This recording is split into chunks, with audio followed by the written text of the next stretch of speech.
John Milton's Paradise Lost.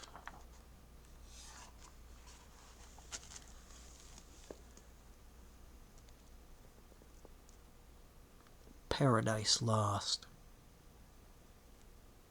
1658 to 1663. The verse. The measure is English heroic verse without rhyme, as that of Homer in Greek, and of Virgil in Latin, rhyme being no necessary adjunct or true ornament of poem or good verse, in longer works especially, but the invention of the barbarous age to set off wretched matter and lame metre, graced indeed, since by the use of some famous modern poets, carried away by custom, but much to their own vexation, hindrance, and constraint, to express many things otherwise, and for the most part worse, than else they would have expressed them. Not without cause, therefore, some both Italian and Spanish poets of prime note have rejected rhyme both in longer and shorter works, as have also long since our best English tragedies, as a thing of itself, to all judicious ears, trivial, and of no true musical delight, which consist only in apt numbers, fit quantity of syllables, and the sense variously drawn out from one verse into another,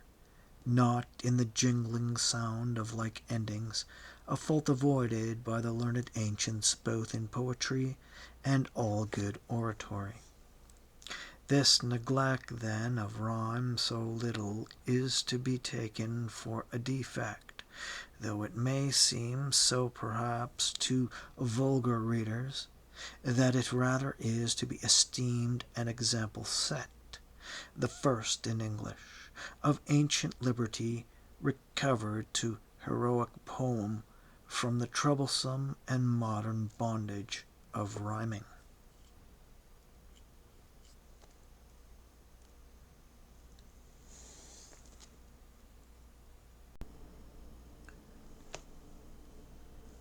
The first book. The argument. This first book proposes, first in brief, the whole subject,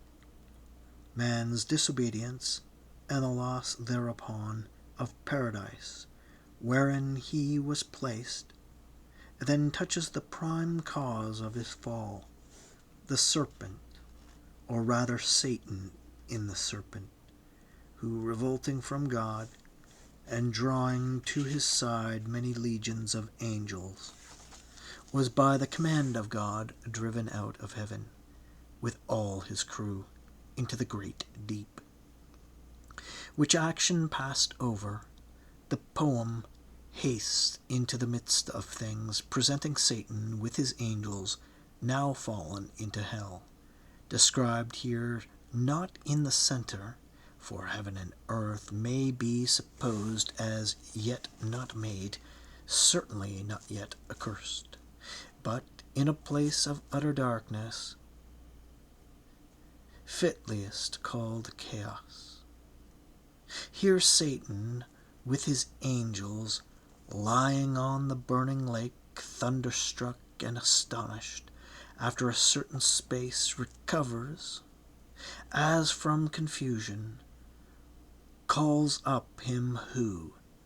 next in order and dignity, lay by him,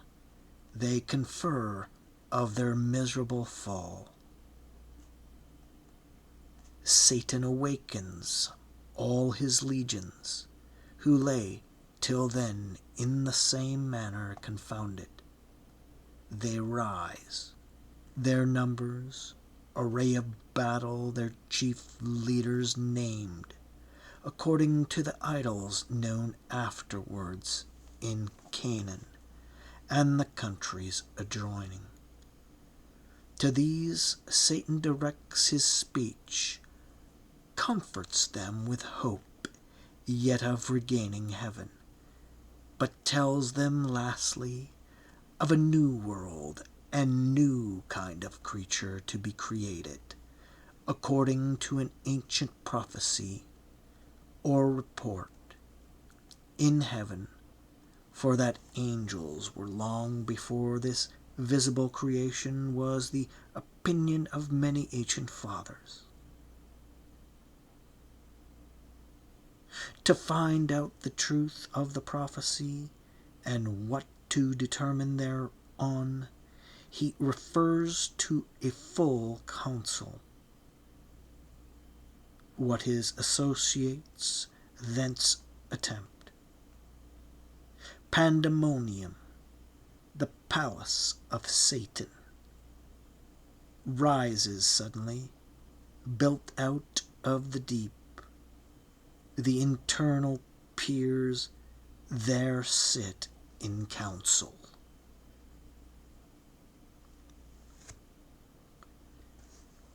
Book 1. Of man's first disobedience, and the fruit of that forbidden tree, whose mortal taste brought death into the world, and all our woe, with loss of Eden, till one greater man restore us and regain the blissful seat. Sing, heavenly muse, that on the secret top of Oreb or of Sinai didst inspire, that shepherd who first taught the chosen seed in the beginning how the heavens and earth rose out of chaos, or if Sion hill delight thee more, and Siloah's brook that flowed fast by the oracle of God, I thence invoke thy aid to my adventurous song, that with no middle flight intends to soar above the Ionian mount, while it pursues things unattempted, yet in prose or rhyme. And chiefly thou, O Spirit, that dost prefer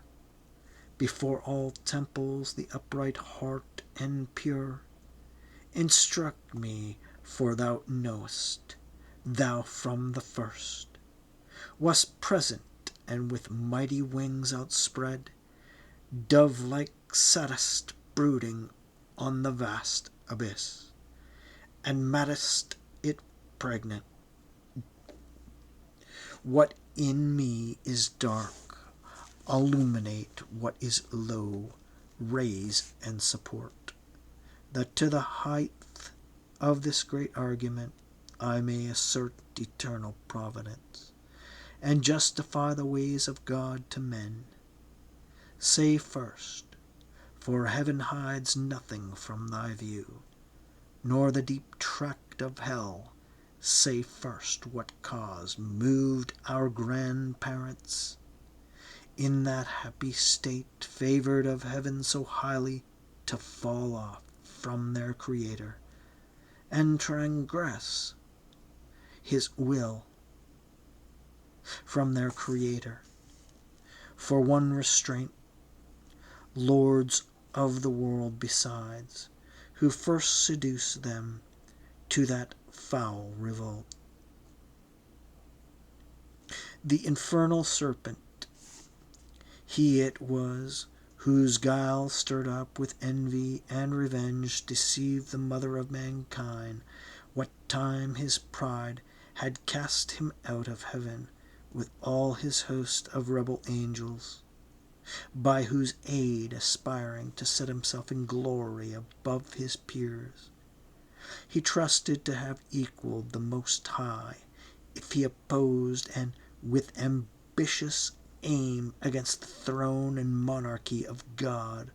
raised impious war in heaven, and battle proud, with vain attempt, him the almighty power, hurled headlong, flaming from the ethereal sky, with hideous ruin and combustion down, to bottomless perdition there to dwell, in adamantine chains and penal fire, who durst defy the omnipotent to arms. 9 times the space that measures day and night, to mortal men he with his horrid crew lay vanquished, rowling in the fiery gulf, confounded though immortal. But his doom reserved him to more wrath, for now the thought both of lost happiness and lasting pain torments him. Round he throws his baleful eyes, that witnessed huge affliction and dismay, mixed with obdurate pride and steadfast hate. At once, as far as angels can, he views the dismal situation, waste and wild, a dungeon horrible on all sides round, as one great furnace flamed, yet from those flames no light, but rather darkness visible, served only to discover sights of woe, regions of sorrow, doleful shades, where peace and rest can never dwell, hope never comes, that comes to all, but torture without end still urges, and the fiery deluge, fed with ever-burning sulphur, unconsumed, such place eternal justice had prepared for those rebellious, here their prison ordained in utter darkness, and their portion set, as far removed from God and light of heaven, as from the centre thrice to the utmost pole. Oh, how unlike the place from whence they fell! There the companions of his fall, o'erwhelmed with floods and whirlwinds and tempestuous fire, he soon discerns, and, weltering by his side, one next himself in power, and next in crime, long after known in Palestine, and named Beelzebub, to whom the arch enemy, and thence in heaven called Satan, with bold words, breaking the horrid silence, thus began: If thou beest he, but oh, how fallen, how changed from him, who in the happy realms of light, clothed with transcendent brightness, didst outshine myriads, though bright, if he whom mutual league united thoughts and counsels, equal hope and hazard in the glorious enterprise, joined with me once, now misery hath joined in equal ruin, into what pit thou seest, from what height falleth, so much the stronger proved he with his thunder, and till then who knew the force of those dire arms? Yet not for those, nor what the potent victor in his rage can else inflict, do I repent, or change, though changed in outward lustre, that fixed mind, and high disdain from sense of injured merit, that the mightiest raised me to contend, and to the fierce contention brought along innumerable force of spirits armed, that durst dislike his reign, and me preferring his utmost power with adverse power opposed in dubious battle on the plains of heaven, and shook his throne. What thou, the field be lost? All is not lost, the unconquerable will, and study of revenge, immortal hate, and courage never to submit or yield, and what is else not to be overcome, that glory never shall his wrath or might extort from me, to bow and sue for grace with suppliant knee, and deify his power, who from the terror of this arm so late doubted his empire, that were low indeed, that were an ignominy and shame beneath this downfall, since by faith the strength of gods in this imperial substance cannot fail. Since through experience of this great event, in arms not worse, and foresight much advanced, we may with more successful hope resolve to wage by force or guile eternal war, irreconcilable to our grand foe, who now triumphs, and in the excess of joy sole reigning holds the tyranny of heaven. So spake the apostate angel, though in pain, vaunting aloud, but racked with deep despair, and him thus answered soon his bold compeer: O Prince, O Chief of many-throned powers, that led the embattled seraphim to war, under thy conduct and in dreadful deeds fearless endangered heaven's perpetual king, and put to proof his high supremacy, whether upheld by strength or chance or fate. Too well I see and rue the dire event, that with sad overthrow and foul defeat hath lost us heaven, and all this mighty host in horrible destruction laid thus low, as far as gods and heavenly essences can perish, for the mind and spirit remains invincible, and vigor soon returns, though all our glory extinct, and happy state here swallowed up in endless misery. But what if he, our conqueror, whom I now of force believe almighty, since no less than such could have o'erpowered such force as ours, have left us this our spirit and strength entire, strongly to suffer and support our pains, that we may so suffice his vengeful ire, or do him mightier service as his thralls, by right of war, whate'er his business be, here in the heart of hell to work in fire, or do errands in the gloomy deep. What can it then avail thou? Yet we feel strength undiminished, or eternal being to undergo eternal punishment. Whether with speedy words the arch-fiend replied: Fallen cherub, to be weak is miserable, doing or suffering, but of this be sure, to do aught good never will be our task, but ever to do ill our sole delight, as being the contrary to his high will whom we resist. If then his providence out of our evils seek to bring forth good, our labor must be to pervert that end, and out of good still to find means of evil, which oftentimes may succeed so as perhaps shall grieve him, if I fail not, and disturb his inmost counsels from their destined aim. But see, the angry victor hath recalled his ministers of vengeance and pursuit back to the gates of heaven. The sulphurous hail, shot after us in storm, o'erblown hath laid the fiery surge that from the precipice of heaven received us falling, and the thunder,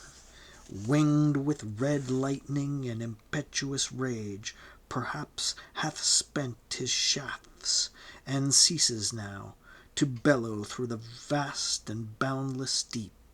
Let us now slip the occasion, whether scorn or satiate fury yield it from our foe. Seest thou yon dreary plain, forlorn and wild, the seat of desolation, void of light. Save what the glimmering of these livid flames cast pale and dreadful. Thither let us tend from off the tossing of these fiery waves. There rest, if any rest can harbor there, and reassembling our afflicted powers, consult how we may henceforth most defend our enemy, our own loss, how repair. How overcome this dire calamity, what reinforcement we may gain from hope, if not what resolution from despair. Thus Satan, talking to his nearest mate, with head uplift above the wave, and eyes that sparkling blazed, his other parts besides, prone on the flood, extended long and large, lay floating many a rood in bulk as huge, as whom the fables name of monstrous size, Titanian or earthborn, that warred on Jove, Briareos or Typhon, whom the den by ancient Tarsus held, or that sea beast Leviathan, which God of all his works created, hugest that swim the ocean stream, him haply slumbering on the Norway foam, the pilot of some small night-foundered skiff, deeming some island off as seamen tell, with fixed anchor in his scaly rind, moors by his side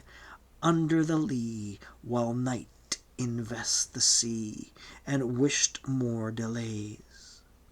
So stretched out hand in length the arch-fiend lay, chained on the burning lake, nor ever thence had risen or heaved his head, but that the will and high permission of all-ruling heaven left him at large to his own dark designs, that with reiterated crimes he might heap on himself damnation while he sought evil to others, and enraged might see how all his malice served but to bring forth infinite goodness, grace, and mercy, shewn on man by him seduced, but on himself trouble, confusion, wrath, and vengeance poured.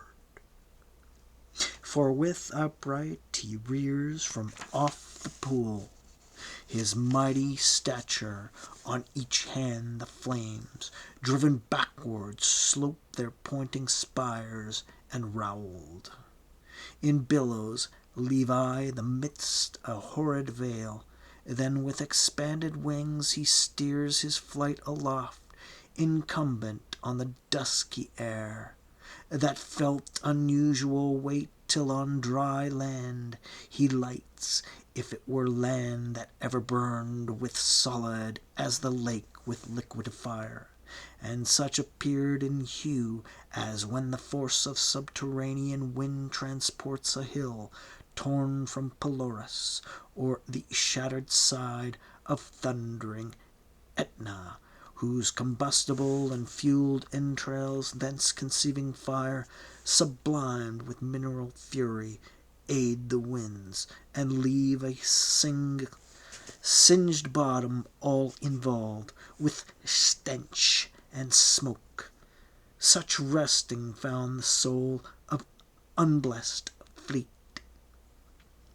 Him followed his next mate, both glorying to have scaped the Stygian flood, as gods, and by their own recovered strength, not by the severance of supernal power. Is this the region, this the soil, the clime? Said then the lost archangel, this the seat, that we must change for heaven? This mournful gloom, for that celestial light? Be it so, since he who now is sovereign can dispose and bid what shall be right. Farthest from him is best, whom reason hath equalled, force hath made supreme above his equals. Farewell, farewell, happy fields, where joy forever dwells. Hail, horrors, hail, infernal world, and thou profoundest hell. Receive thy new possessor, one who brings a mind not to be changed by place or time. The mind is its own place, and in itself can make a heaven of hell, a hell of heaven. What matter where, if I be still the same, and that I should be all but less than he whom thunder hath made greater. Here at least we shall be free. The Almighty hath not built here, for his envy will not drive us hence. Here we may reign secure, and in my choice to reign is worth ambition, though in hell. Better to reign in hell than serve in heaven. But wherefore let we then our faithful friends, the associates and co-partners of our loss, lie thus astonished on the oblivious pool, and call them not to share with us their part in this unhappy mansion, or once more with rallied arms to try what may be yet regained in heaven, or what more lost in hell. So Satan spake, and him Beelzebub thus answered: Leader of those armies bright, which but the omnipotent none could have foiled, if once they hear that voice, their liveliest pledge of hope and fears and dangers,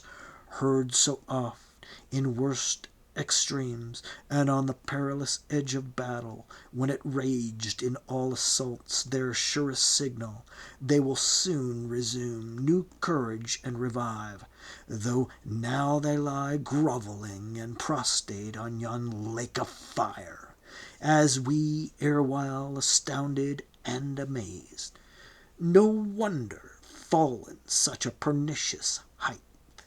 He scarce had ceased when the superior fiend was moving toward the shore, his ponderous shield, ethereal temper, massy, large, and round, behind him cast. The broad circumference hung on his shoulders like the moon, whose orb through optic glass the Tuscan artist views at evening from the top of Fiesole, or in Valdarno, to descry new lands, rivers, or mountains in her spotty globe. His spear, to equal which the tallest pine hewn on Norwegian hills, to be the mast of some great admiral, where but a wand he walked with to support uneasy steps over the burning marl, not like those steps on heaven's azure, and the torrid clime smote on him sore besides, vaulted with fire. Natheless he so endured, till on the beach of the inflamed sea he stood, and called his legions, angel forms who lay entranced, thick as autumnal leaves that strew the brooks in Vallombrosa, where the Etrurian shades high overarched embower, or scattered sedge afloat, when with fierce winds Orion armed hath vexed the Red Sea coast, whose waves overthrew Busiris and his Memphian chivalry, while with perfidious hatred they pursued the sojourners of Goshen, who beheld from the safe shore their floating carcasses and broken chariot wheels. So thick, bestrown, abject, and lost, lay these covering the flood under amazement of their hideous change. He called so loud that all the hollow deep of hell resounded. Princes, potentates, warriors, the flower of heaven, once yours, now lost. If such astonishment as this can seize eternal spirits, or have ye chosen this place after the toil of battle to repose your wearied virtue, for the ease you find to slumber here as in the valves of heaven? Or in this abject posture have ye sworn to adore the conqueror, who now beholds cherub and seraph rowling in the flood, with scattered arms and ensigns, till anon his swift pursuers from heaven gates discern the advantage, and descending tread us down, thus drooping, or with linked thunderbolts transfix us to the bottom of this gulf? Awake, arise, or be forever fallen. They heard, and were abashed, and up they sprung upon the wing, as when men wont to watch, on duty sleeping, found by whom they dread, rouse and bestir themselves ere well awake. Nor did they not perceive the evil plight in which they were, or the fierce pains not feel. Yet to the general's voice they soon obeyed, innumerable, as when the potent rod of Amram's son in Egypt's evil day waved round the coast, up called the pitchy cloud of locust, warping on the eastern wind, that o'er the realm of impious Pharaoh hung like night, and darkened all the land of Nile. So numberless were those bad angels seen, hovering on wing under the cope of hell, twixt upper, nether, the surrounding fires, till as a signal given the uplifted spear of their great Sultan, waving to direct their course in even balance, down they light on the firm brimstone, and fill all the plain. A multitude, like which the populous north poured never from her frozen loins to pass rain o'er the Danube, when her barbarous sons came like a deluge on the south, and spread beneath Gibraltar to the Libyan sands. Forthwith, from every squadron and each band, the heads and leaders thither haste, where stood their great commander, godlike shapes and forms, excelling human, princely dignities, and powers that erst in heaven sat on thrones, though of their names in heavenly records now be no memorial, blotted out and razed by their rebellion from the books of life.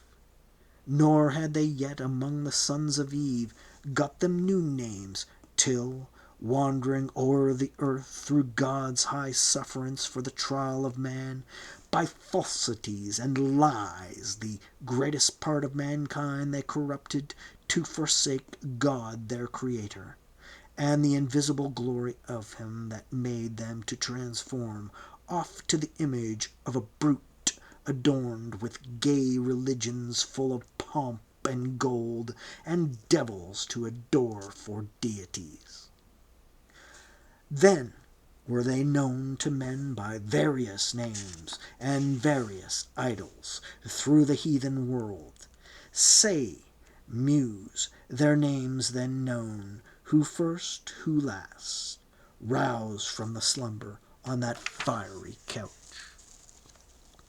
At their great emperor's call, as next in worth came singly where he stood on the bare strand, while the promiscuous crowd stood yet aloof. The chief were those who, from the pit of hell, roaming to seek their prey on earth, durst fix their seats long after, next the seat of God, their altars by his altar, gods adored, among the nations round, and durst abide Jehovah, thundering out of Sion, throned between the cherubim, yea, often placed within his sanctuary itself their shrines, abominations and with cursed things, his holy rites and solemn feast profaned, and with their darkest durst affront his light. First Moloch, horrid king, besmeared with blood of human sacrifice, and parents' tears, though for the noise of drums and timbrels loud, their children's cries unheard that passed through fire to his grim idol, him the Ammonite, worshipped in Rabbah and her watery plain, in Argob and in Basan, to the stream of utmost Arnon. Nor content with such audacious neighborhood, the wisest heart of Solomon he led by fraud to build his temple right against the temple of God on that opprobrious hill, and made his grove the pleasant valley of Hinnom. Tophet thence, and black Gehenna called, the type of hell, and next Chemos, the obscene dread of Moab's sons, from Auror to Nebo, and the wild of southmost Abiram, in Hesabon, and Horonim, Shun's realm, beyond the flowery dale of Sibmah, clad with vines, and Eliel, to the asphaltic pool, Peor, his other name, when he enticed Israel in Sittim on their march from Nile, to whom to do him wanton rites, which cost them woe. Yet thence his lustful orgies he enlarged even to the hill of scandal, by the grove of Moloch, homicide, lust hard by hate, till good Josiah drove them hence to hell.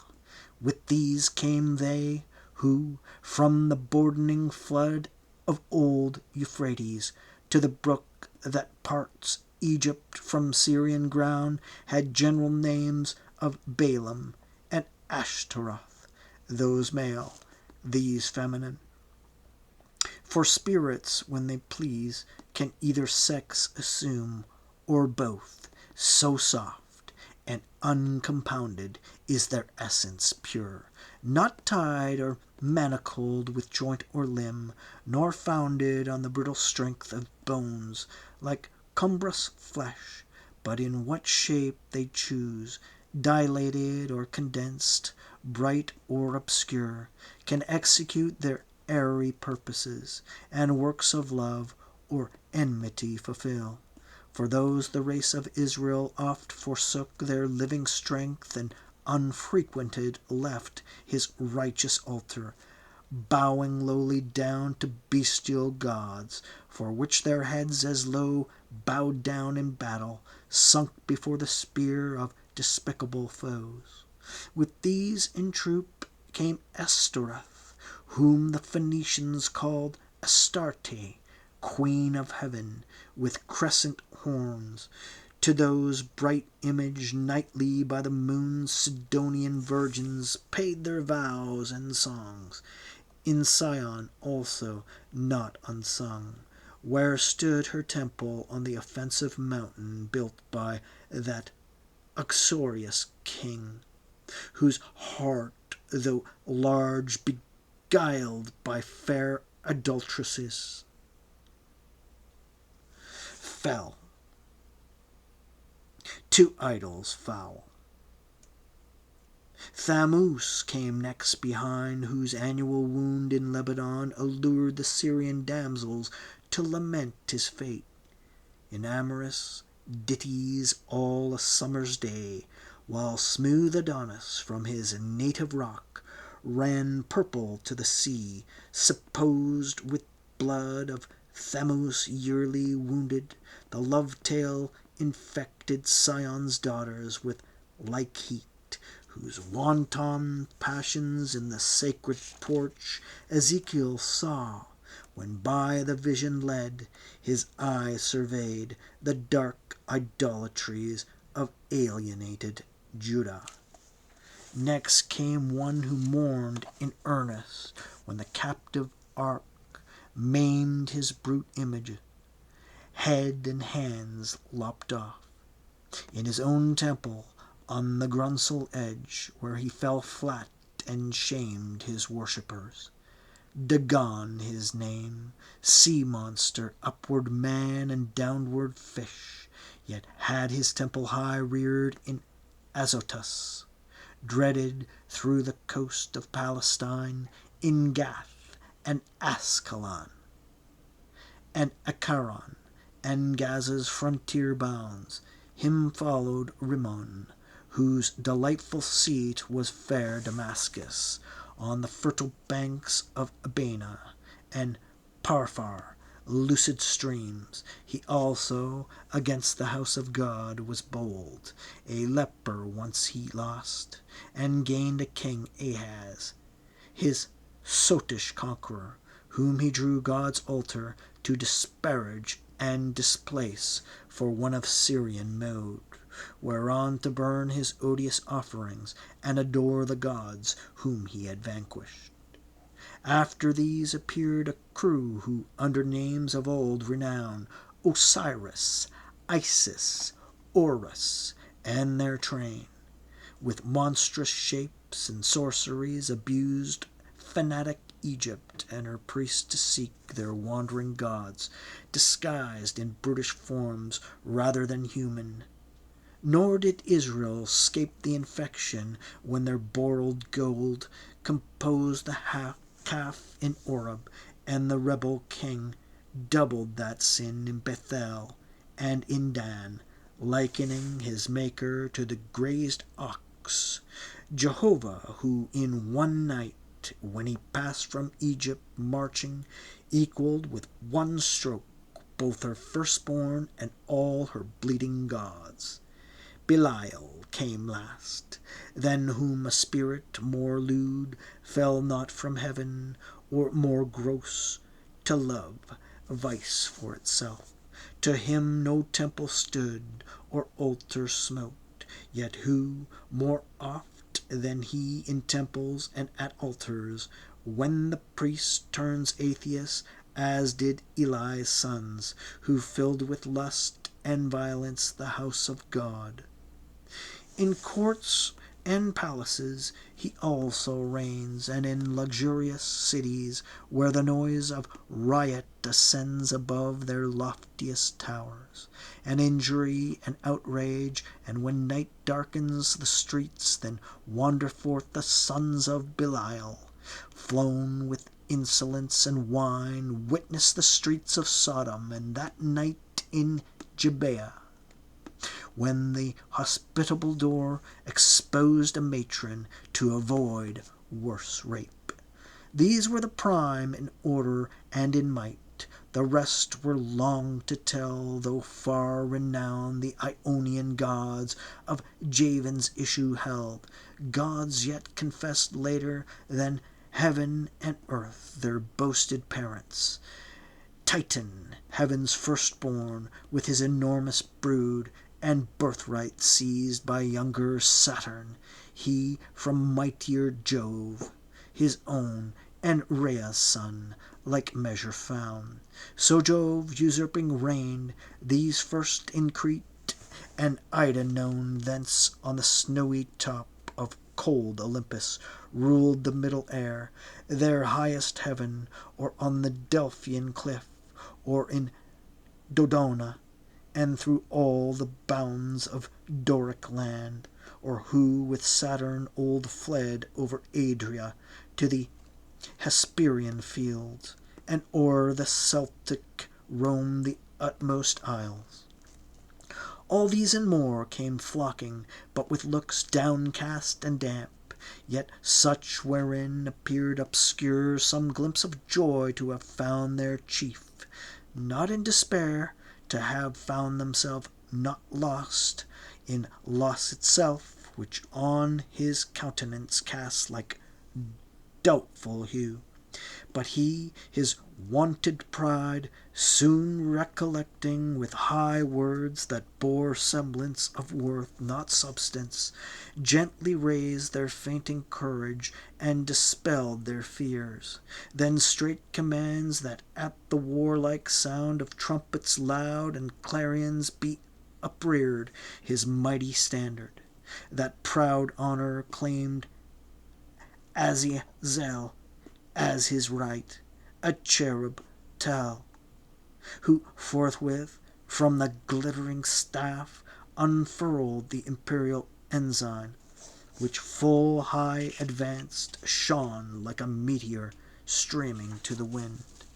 With gems and gold lustre rich and blazed, seraphic arms and trophies, all the while sonorous, metal-blowing, martial sounds, at which the universal host upsent a shout that tore hell's concave, and beyond frighted the reign of chaos and old night. All in a moment through the gloom were seen 10,000 banners rise into the air, with orient colors waving. With them rose a forest huge of spears, and thronging helms appeared, and serried shields, and thick array of depth immeasurable. Anon they move in perfect phalanx to the Dorian mood of flutes and soft recorders, such as raise to highest of noblest temper,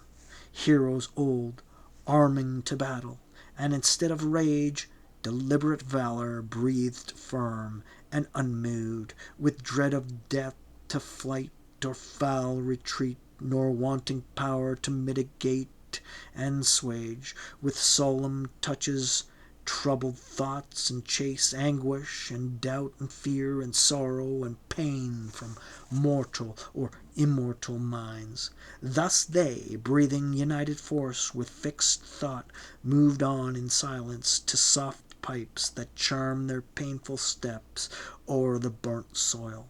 And now advanced in view, they stand, a horrid front of dreadful length and dazzling arms in guise of warriors old, with ordered spear and shield, awaiting what command their mighty chief had to impose. He, through the armed files, darts his experienced eye, and soon traversed the whole battalion views their order due, their visages and stature as of gods, their number last he sums, and now his heart distends with pride, and hardening in his strength glories, for never since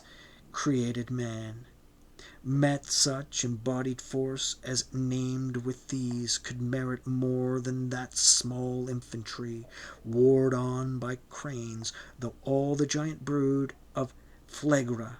with the heroic race were joined, that fought at Thebes and Ilium on each side, mixed with auxiliar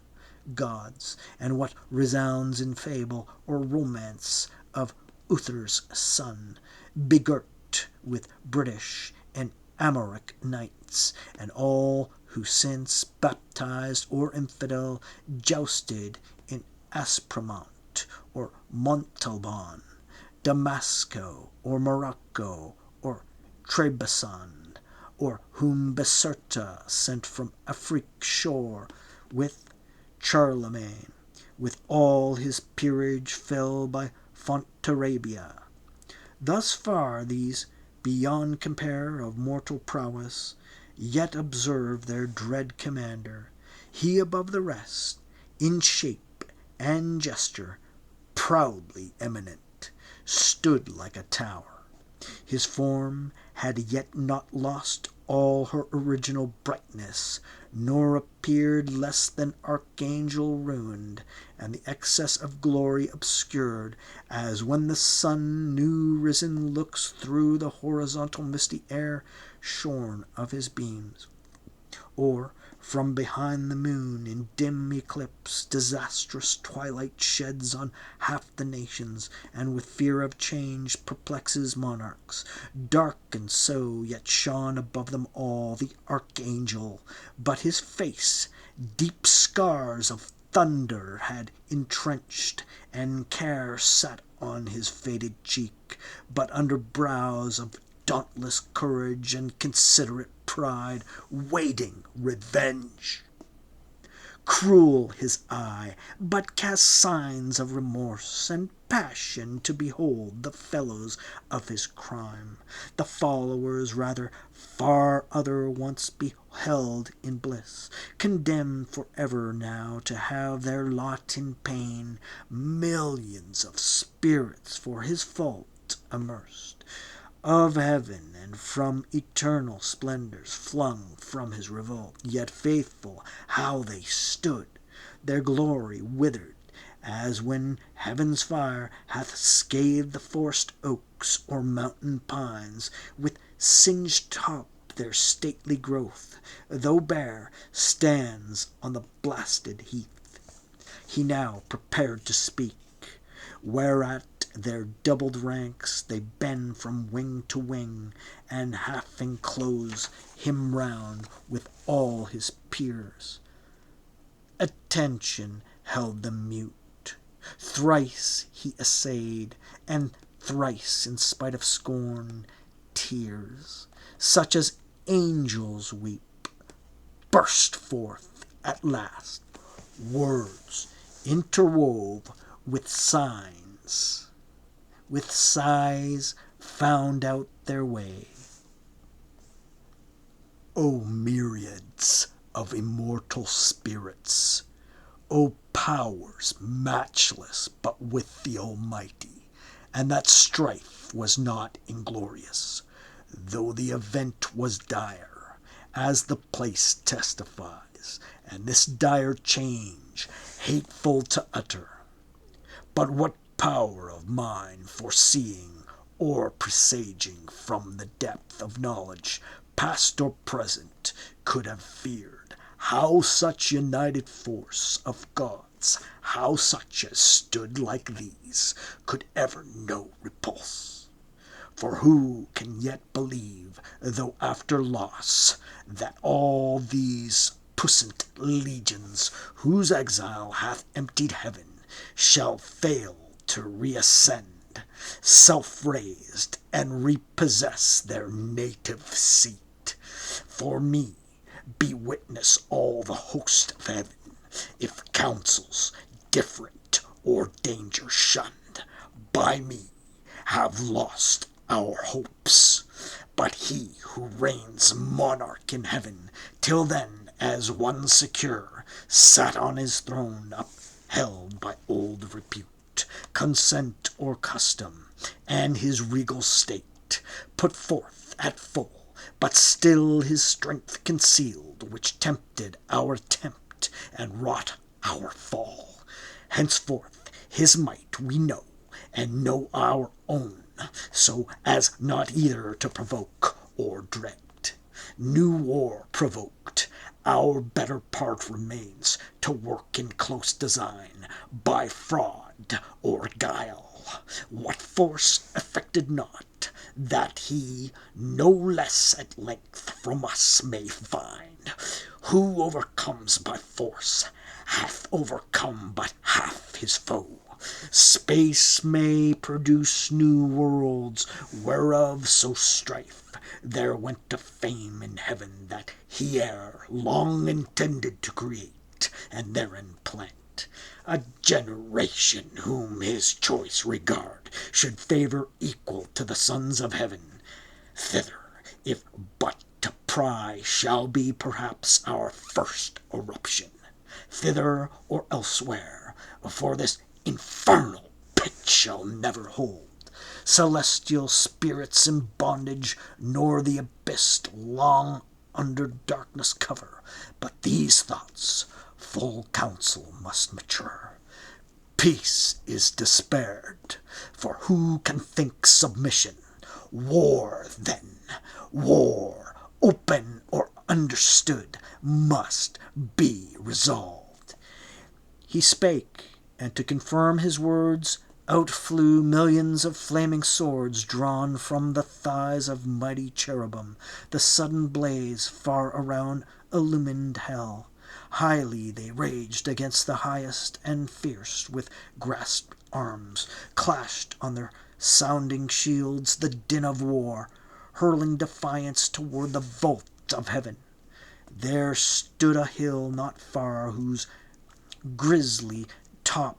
belched fire and rolling smoke. The rest entire shone with a glossy scurf,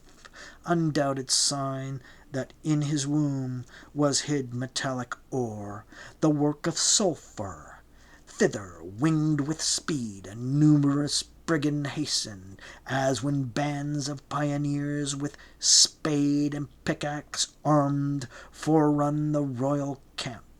to trench a field, or cast a rampart. Mammon led them on, Mammon, the least erected, spirit that fell from heaven. For even in heaven his looks and thoughts were always downward bent, admiring more the riches of heaven's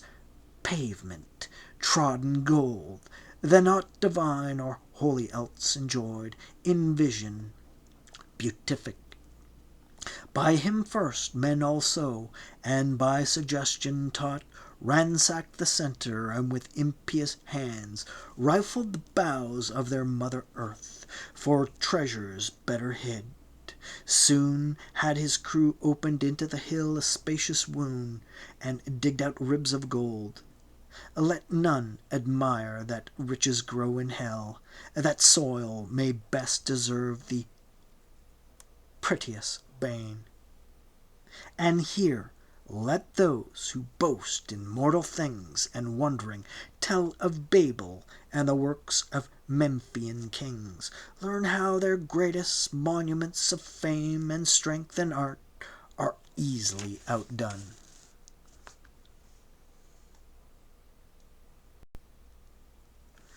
By spirits reprobate, and in an hour what in an age they with incessant toil and hands innumerable scarce perform, nigh on the plain in many cells prepared that underneath had veins of liquid fire, sluiced from the lake a second multitude with wondrous art founded the massy ore, severing each kind, and scummed the bullion dross. A third as soon had formed within the ground a various mould, and from the boiling cells by strange conveyance filled each hollow nook, as in an organ, from one blast of wind to many a row of pipes the sound board breathes. Anon out of the earth a fabric huge rose like an exhalation, with the sound of dulcet symphonies and voices sweet, built like a temple, where pilasters round were set, and Doric pillars overlaid with golden architrave, nor did there want cornice or frieze, with bossy sculptures graven. The roof was fretted gold, not Babylon, nor great El Cairo, such magnificence, equalled in all their glories to enshrine Belus or Serapis, their gods, or seat their kings, when Egypt with Assyria strove in wealth and luxury. The ascending pile stood fixed her stately height, and straight the doors, opening their brazen folds, discover wide within her ample spaces o'er the smooth and level pavement from the arched roof pendant by subtle magic many a row of starry lamps and blazing cressets, fed with naphtha and asphaltus, yielded light as from a sky. The hasty multitude, admiring, entered, and the work some praise, and some the architect. His hands was known in heaven by many a towered structure high, where sceptred angels held their residence, and sat as princes, whom the supreme king exalted to such power, and gave to rule. Each in his hierarchy, the orders bright, nor was his name unheard or unadorned. In ancient Greece and in Ausonian land, men called him Mulciber, and how he fell from heaven they fabled, thrown by angry Jove sheer o'er the crystal battlements. From morn to noon he fell, from noon to dewy eve, a summer's day, and with the setting sun dropped from the zenith like a falling star on Lemnos, the Aegean isle. Thus they relate, erring, for he with this rebellious rout fell long before, nor aught availed him now to have built in heaven high towers, nor did he escape by all his engines, but was headlong sent with his industrious crew to build in hell. Meanwhile the winged heralds, by command of sovereign power, with awful ceremony and trumpet sound throughout the host proclaim a solemn council forthwith to be held at Pandemonium, the high capital of Satan and his peers. Their summons called from every band and squared regiment by place or choice, the worthiest they anon with hundreds and with thousands trooping came attended. All access was thronged, the gates and porches wide, but chief the spacious hall, though like a covered field where champions bold wont ride in armed, and at the Soldan's chair defied the best of Panim chivalry to mortal combat or career with lance. Thick swarmed, both on the ground and in the air, brushed with the hiss of rustling wings, as bees in springtime when the sun with Taurus rides, pour forth their populous youth about the hive in clusters. They among fresh dews and flowers fly to and fro, or on the smooth plank, the suburb of their straw-built citadel, new rubbed with balm, expatiate and confer their state affairs. So thick the airy crowd swarmed and were straitened till the signal given. Behold a wonder! They but now who seemed in bigness to surpass earth's giant sons, now less than smallest dwarfs in narrow room, throng numberless like that Pygmean race beyond the Indian mount, or fiery elves, whose midnight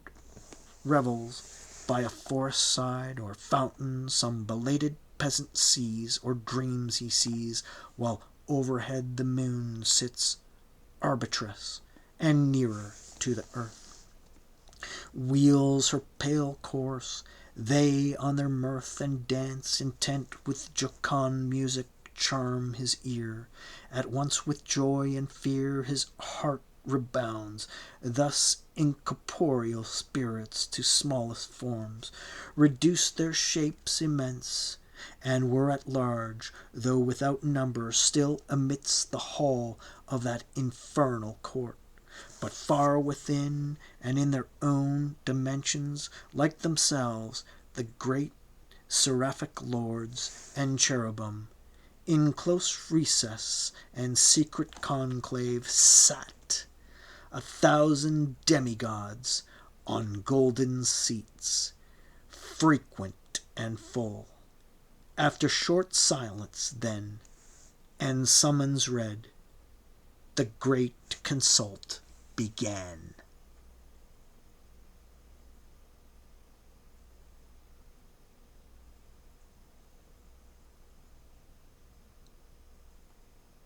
End of Book 1.